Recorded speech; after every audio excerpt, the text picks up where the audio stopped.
The Western world is sliding into the sewer of socialism. We've got now the government wants the IRS to monitor everybody's bank account. You're being watched, you're being monitored.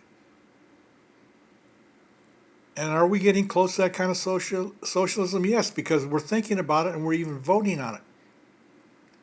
In Germany, they're voting on whether to get rid of landlords, to confiscate their property, not reimburse them, and then divide the property amongst the people, and the government becomes the landlord. Yes, in the Western world, we are sliding into socialism. We're not coming out of it, we're going into it. You got to get a sense of the direction. We're not yet coming out. No, we're heading in and heading in deeper.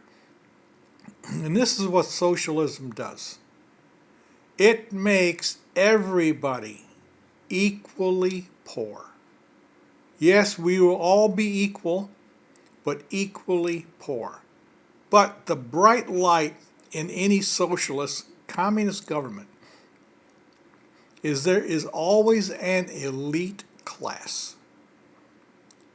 An elite class that has nothing to do with the poor rabble.